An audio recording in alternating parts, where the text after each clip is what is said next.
But this next story we need to tell you about, it would be stunning, frankly, at any time. At this moment, though, it's hard to even kind of find the words, because even as millions of people here are living with could be a devastating, potentially for some, a deadly hurricane, President Trump spoke out again today about Hurricane Maria and Puerto Rico, tweeting, I should point out, from the comforts of the executive mansion. He had this to say to anyone who watched a parent die or buried a husband or maybe even a child.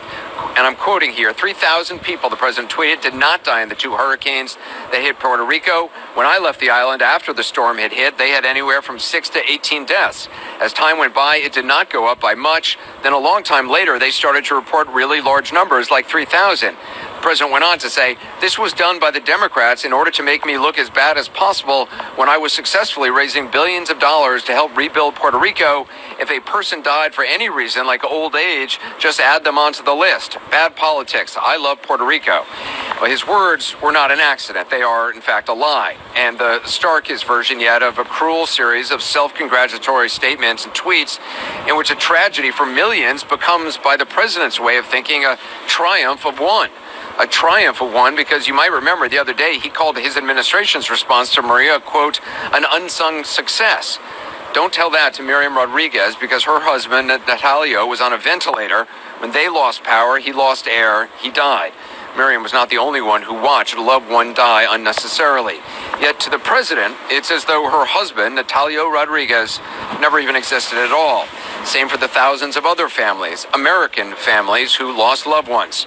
American families who today had to listen to their president lie about how their loved one died. It is unthinkable, really, or at least it should be. The death toll of 2,975 was arrived at by a study that was commissioned by Puerto Rico's governor. It was done by the nonpartisan School of Public Health at George Washington University. They worked on it for months. It follows an earlier survey from a team at Harvard, which estimated nearly 4,700 excess deaths in Maria's aftermath. The George Washington study, which the university, by the way, backed up and reaffirmed today, found that people died from unsafe drinking water, heat, lack of power to run ventilators and kidney machines, lack of access to basic medical care, treatable conditions, horrible ways to die. Horror that is invisible, it seems, to at least the president of the United States. And even some of his staunch supporters are not behind him on this. The question is, what does he see that even they don't? Well, we got one answer late today from White House spokesman Hogan Gidley, a statement trying to explain what the president tweeted. I want to read it to you. It reads, as the president said, every death from Hurricane Maria is a horror. Before, during, and after the two massive hurricanes, the president directed the entire administration to provide unprecedented support to Puerto Rico. President Trump was responding to the liberal media and the San Juan mayor, who sadly have tried to exploit the devastation by pushing out a constant stream of misinformation and false accusations.